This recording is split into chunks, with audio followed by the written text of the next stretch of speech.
Sorry, your head was disappearing. Technical difficulties. Are we recording? We are recording. Okay. So I'll have. Okay. It'll be in 2 pieces. Well, that's all right. Hi, so we're anyway, back with Gingersnap, episode 45. So this book, Heads by Jesse Jarnow, is just really great if you're into like the 60s or the Grateful Dead or just like music culture in general. Mm-hmm. And I actually got to meet him in Portland. He was here about a week ago. He came and spoke. And then there was another guy named Buzz Poole who, hold on. He'll be right back. This wonderful series, the 33 and a Third series, where they get a writer to write about a famous rock album and basically like how it was made and everything. So this guy, Buzz Poole, who actually lives in South Portland. Really? This is the first 33 and a Third book about a Grateful Dead album. And there's been about like 50 or 60 of them.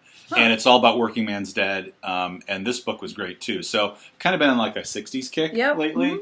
Because it's summer and, you know, I'll start making tie-dyes again. And, yeah.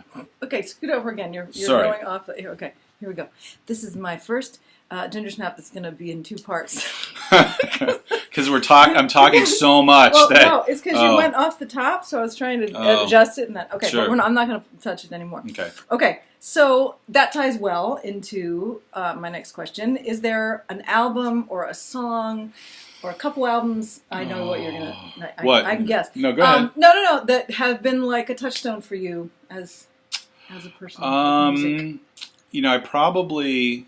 There's been so many. I mean, I'll just say the ones that come to mind. Well, REM was probably like the first group that I really loved. Oh, I loved REM. And they were and the Police. But I remember the Police and REM were kind of popular at the same time. But probably Murmur by REM was just one of those albums that, even today, it's like this weird thing that you just wonder how it ever got made. You know, it's like an enigma that, you know, because Michael Stipe, when he sang, you couldn't really understand what he was saying. So REM, and then, I mean, I do listen to a lot of like Grateful Dead now and Fish, which we don't have to talk about. But the Smiths would probably be another band, you know, the first Smiths record.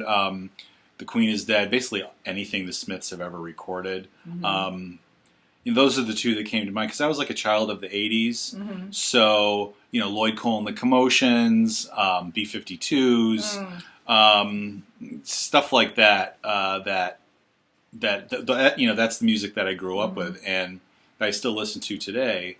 But thankfully, I also try to branch out and listen to new things, you know, that come out. You know, I read Pitchfork every day and see what they're reviewing. And so... that's great. Yeah, I try to stay current. You know, yeah. But I love music. I'm going to go see Fish in a couple weeks. They're playing in Portland. I'm so excited. Nice. At the outdoor?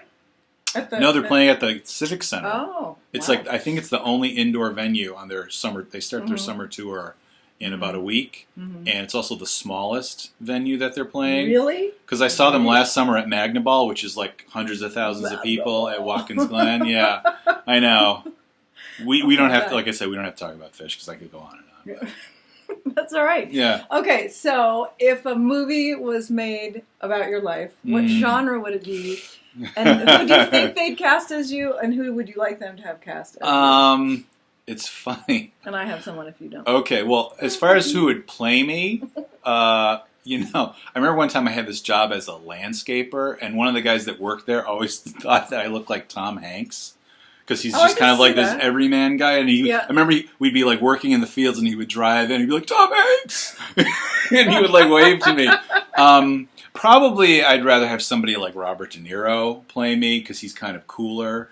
I would say like if there was a genre, it would be like true crime, like crime, like crime caper. Yeah, exactly. Okay, I would not have yeah, I mean maybe it's like wishful thinking, you know? Like, yeah, like I'd be like Robert De Niro in Heat. You know, where he was just like this really tough dude and just like did what he wanted and robbed banks and looked really good with those glasses and that little goatee. Wow, yeah. I was so off. I was totally thinking like romantic comedy with Jason Sudeikis as you. Oh, yeah, that would be okay. Because he's so funny, and you guys sort of resemble each other. Yeah. Wouldn't that be good casting, Jason Sudeikis? He's so I'm funny. trying to think. Is he? Can you not picture him? I'm trying to remember who he was married to. He's married to... Is he married to the woman that played Jessica Jones? What her name? Well, he's married to Olivia... Munn? No, I know who that is. Oh, wait. No, Olivia... I can picture her too. Was she in Sicario? We'll get back to you on this. She's British? Emily Blunt? No. Emily Blunt is married to John Krasinski. See, I can't. They look the same to me. I know these things because Us Magazine on the... Or Will Arnett. You know who else? Will Arnett would be great. Yeah. Did you see Flaked on Netflix? Where he played this guy. He was like recovering alcoholic, and he had to pedal around Santa Barbara on this bike all the time because he couldn't drive anymore. Like I loved him in Arrested Development. I fell in love with him. He was great. Yep, totally. All right, we're gonna wrap it up here. And I need to mention that this is gonna be backwards too. This is my new CD, Chickadee. It's out. It's available from www.lisaredfern.com. And the CD releases at Acoustic Artisans on July 7th down in Portland. Nice. And I will be putting more information up about that. And you can get in touch with Michael Tucker, who's a writer and a cartoonist. You can watch his career explode in the near future. I hope it explodes. In a good way. And not my head, but yeah. Thank you. And you can reach out to him through Facebook or Twitter. And you'll be looking out for that New York Times collection of his drawings. Or as Mainers would say, drawings. Drawings. I'm going to put my drawings in the drawer in over the there. Drawer. Right. All right, and thanks again to Union Street Bakery and Cake Delicious Shop cookies. for the cookies. And we're going to finish them up when we say goodbye to you. All right, thank you. And as a reminder, now that I've done this for a year every week, I'm now going to do it every year. I'm going to do it in the second year every other week, so it'll be 2 times a month. But thanks for watching if you are, and if you do. And thanks, Michael. Thank you, Lisa. Gingersnap. Do you feel different? I feel famous. Okay. My YouTube career is just going to take off from here. It's going to be great. Woo-hoo! Thank you for having me. Okay. Right. This has been Gingersnap.